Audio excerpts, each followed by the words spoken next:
Time now to take another look at the morning's newspapers. Here with me today are CEO of International Marketing Partners, Alison Stewart-Allen, and political correspondent for Politics, Ava Santina Evans. So welcome back to both of you.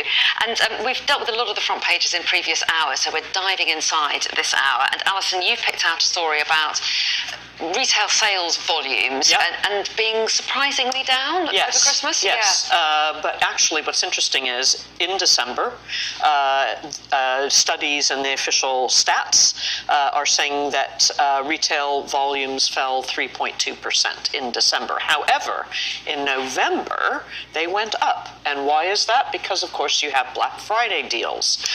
So people did it. Of course they did. And bargains. Absolutely, and they did get bargains. So because they stocked up in November, when it came to December, the sales are flat. The other more worrying thing, I think, for retailers is that compared to December 2022, this December is down 2.4%. So we are still in the midst of a major economic downturn in the UK. Retailers are looking for ways to be better or different. And, you know, if you're the CEO of a retailer, you're probably going to be pretty worried, especially a consumer or fashion retailer. You're going to be worried by these stats because you better up your game if you want to keep those customers and keep the money coming in. And while the government's very pleased to say that it's brought inflation down as promised, or it claims it's brought it down, it's certainly come down, that still means the prices are rising, just not as fast. Yes. So it's still a big strain on people's pockets, Yes, isn't it? it is. Take us on, Ava, though, to this is a story in The Eye, is it? Yes, and this is calls for the wealthy to pay more for the BBC licence fee, but who's saying it? Yes, it's the former Director General of the BBC, Greg Dyke, and he's talking about how, you know, we have made reform to the way that the BBC licence fee is paid before. You know, wealthier pensioners now extremely controversial at the time. There was a thought that, you know, pensions were sacrosanct and they shouldn't ever have to pay for it.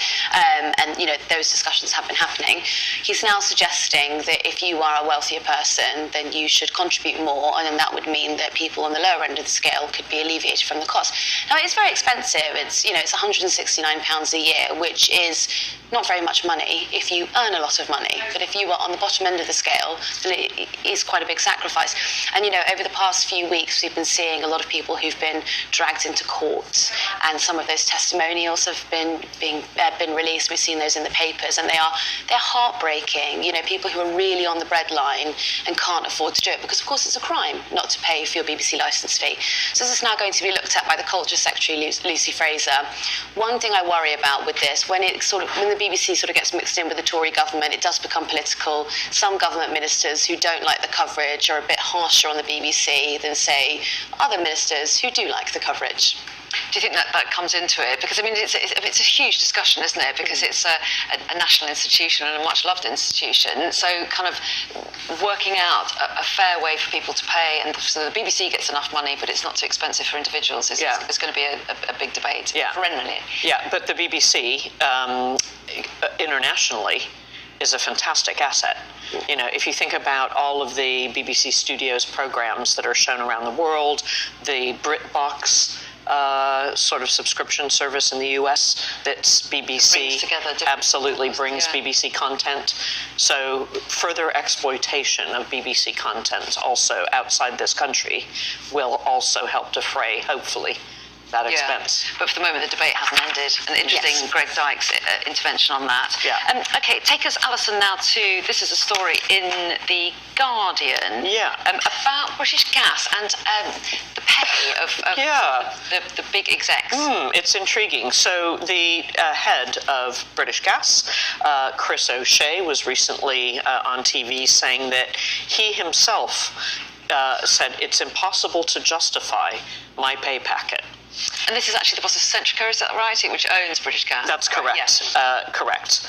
And so he earned a base salary of nearly £800,000, but then got a bonus of $3.7 million in 2022 that was just awarded formally. So it's great that he says, I can't really justify this huge amount of money that I've been given. But the next point, therefore, should be, and what are you going to do about that?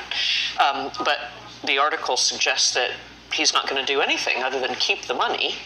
And in the same breath as saying that, yes, our customers are really struggling to pay their gas bills. Yeah. So from a brand and corporate reputation point of view, this is probably what not to do, is to, on the one hand, say, yes, I'm overpaid. But people might think, well, that's quite human of him to acknowledge that. It is human, but you should do something with that. So if you can't justify your own amount of money that you're paid, then the implication is, and therefore I'm going to do something about it and give something back, given our customers are struggling. But if you're a customer and you hear the boss of your company that you are a customer of saying something like this, you can't help but wonder, well, what are you going to do for me? Yeah, and interesting to see if he does take any action. Having said that, yeah, we'll see. Ava, lots of speculation, and there has been for weeks now, hasn't there, about what the Chancellor might do in the upcoming budget. The speculation here is in the Times about child benefit, potentially more people receiving it, is that right? So that wealthier families might be on the list of people being able to get it now? Yeah, so this could be one of the big dividing lines between the Conservatives and Labour at the next election. Labour have said that they won't commit to extending the two-child benefit policy, which people on the left have been crying out for and expected the Labour leader to commit to. So now this could be a little bit of electioneering from Jeremy Hunt to sort of reach out and give, extend child benefit.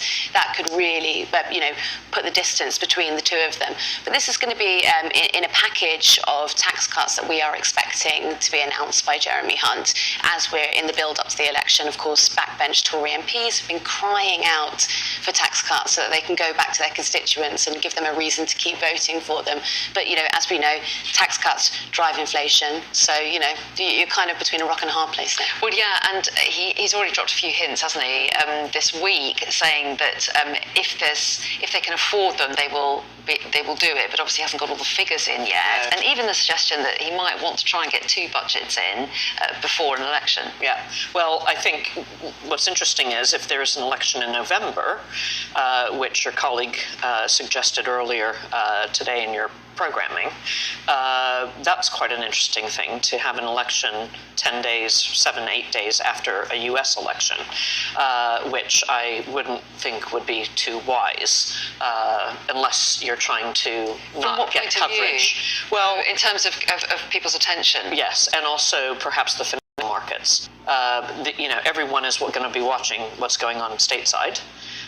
Including me, for many reasons, including my country's global reputation, but also the financial markets respond to what comes out of a presidential election. So if you then 8 days later have one here, that seems a little too close. I think I would want to put some distance there. Journalists will feel quite stretched as well, but no one's going to feel sorry for them, that's for sure. Anyway, Alison and Ava, lovely to have your company this morning. Thanks so much for joining us on our new set. We appreciate it. Thank you. Very nice. Let's take a look at the weather now.